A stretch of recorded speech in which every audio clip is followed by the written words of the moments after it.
গণিতৰ যিখন question paper আছিল তাৰে MCQ উত্তৰবিলাক মই ইয়াতে দি আছোঁ, আপোনালোক ভিডিঅ'টো চাই থাকক। ইয়াৰ গোটেইখিনি শুদ্ধ উত্তৰখিনি মই কৈ আছোঁ 2025 চনত যিটো হৈ গ'ল, তো আপোনালোক চাওক।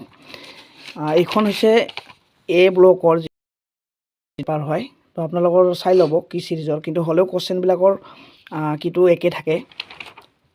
ইয়াতে এ চিৰিজৰ যিটো প্ৰশ্ন আছিল ইয়াৰে মই অকল এনচাৰবিলাক কৈছোঁ, নহ'লে ভিডিঅ'টো দীঘল হয়। ইয়াৰে 1 নম্বৰৰ এনচাৰটো ইয়াৰে শুদ্ধ, চি নম্বৰটো 10 যিটো দিয়া আছে শুদ্ধ 10। তাৰপিছত 2 নম্বৰৰ যিটো কুৱেশ্যন আছে তাৰে শুদ্ধ উত্তৰটো হৈছে চি নম্বৰ ইয়াৰো। নেক্সট ইয়াৰ 3 নম্বৰ যিটো প্ৰশ্ন আছে, তলৰ কোনটো অযুগ্ম সংখ্যাৰ বৰ্গ, ইয়াৰে শুদ্ধ এইটো 169 বি নম্বৰটো। তাৰপিছত নেক্সট 4 নম্বৰ যিটো দিছে, তলৰ পৰিমেয় সংখ্যাৰ পৰিসমাপ্ত দশমিক বিস্তৃতিত আছে, ইয়াৰ কোনটো দশমিক বিস্তৃতিত আছে, ইয়াৰে অপশ্যন যিটো দিয়া আছে ইয়াৰ এ নম্বৰটো শুদ্ধ, মানে 1 নম্বৰ 2 নম্বৰ আৰু 3 নম্বৰটো ইয়াৰ কাৰেক্ট হয়। নেক্সট ইয়াৰে যিটো 5 নম্বৰ দিয়া আছে, 5 নম্বৰৰ কাৰণে শুদ্ধ এনচাৰটো এ নম্বৰ অপশ্যন। তাৰপিছত নেক্সট 6 নম্বৰৰ যিটো কুৱেশ্যন আছে তাৰে শুদ্ধ এনচাৰটো হৈছে বি নম্বৰ অপশ্যন। তাৰপিছত নেক্সট 7 নম্বৰৰ ইয়াৰে শুদ্ধ অপশ্যনটো হৈছে চি নম্বৰ 5। নেক্সট 8 নম্বৰত যিটো দিয়া আছে ইয়াৰে শুদ্ধ উত্তৰটো হ'ব বি নম্বৰটো এইটো। তাৰপিছত নেক্সট 9 নম্বৰ আছে, 9 নম্বৰৰ শুদ্ধ হৈছে ডি নম্বৰটো, এইটো ডি নম্বৰ শুদ্ধ। 10 নম্বৰ কুৱেশ্যনৰ শুদ্ধ উত্তৰটো হ'ব ডি নম্বৰ 0। 11 নম্বৰৰ শুদ্ধটো, মানে মই জাষ্ট এনচাৰবিলাক দি আছোঁ। 11 নম্বৰৰ শুদ্ধ উত্তৰ হৈছে চি নম্বৰটো, 8 টাৰ্ম পদটো। 12 নম্বৰ কুৱেশ্যনৰ শুদ্ধ উত্তৰ হৈছে বি নম্বৰটো। 13 নম্বৰৰ যিটো কুৱেশ্যন আছে তাৰে শুদ্ধ হৈছে চি নম্বৰ 12। এতিয়া 14 নম্বৰৰ কাৰণে শুদ্ধ এনচাৰটো হৈছে এ নম্বৰটো 0। 15 নম্বৰৰ শুদ্ধ উত্তৰ হৈছে বি নম্বৰ বৃত্তৰ ব্যাস। 16 নম্বৰৰ কাৰণে শুদ্ধ বি নম্বৰটো sin θ cos θ = 1, এই বি নম্বৰটো।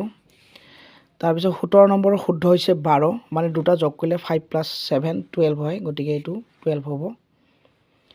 তাৰপিছত 18 নম্বৰৰ শুদ্ধ এনচাৰ হৈছে 3:4। 19 নম্বৰৰ শুদ্ধ ডি নম্বৰটো 1.5।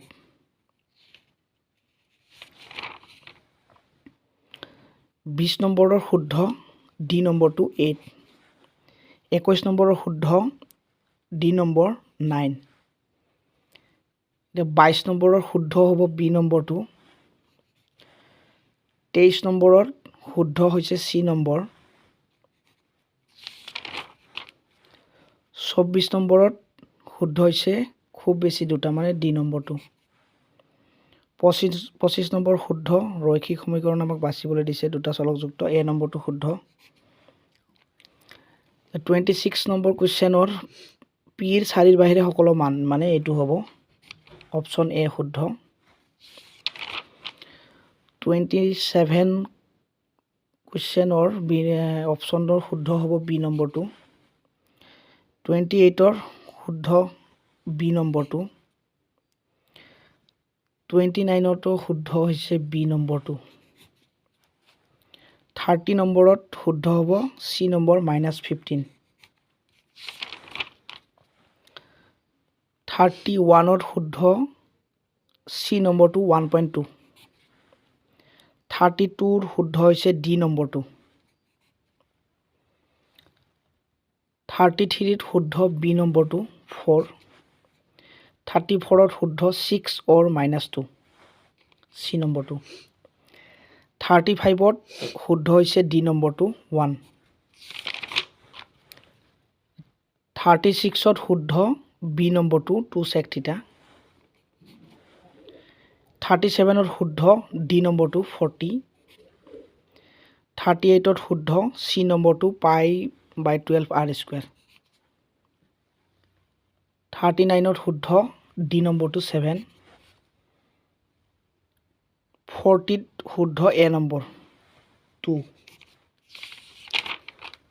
তাৰপিছত 41ত ডি নম্বৰটো শুদ্ধ 3k³। 42ত শুদ্ধ বি নম্বৰ 4। 43 শুদ্ধ 5.6 আৰু 5 মানে চি নম্বৰটো চি নম্বৰ অপশ্যনটো শুদ্ধ 44 শুদ্ধ চি নম্বৰ 5/6 45 লাষ্ট কুৱেশ্যন ইয়াৰে শুদ্ধ চি নম্বৰটো 7/13 তো ধন্যবাদ আপোনালোক ভিডিঅ'টো চাই কেনেকুৱা পালে কমেণ্টত জনাব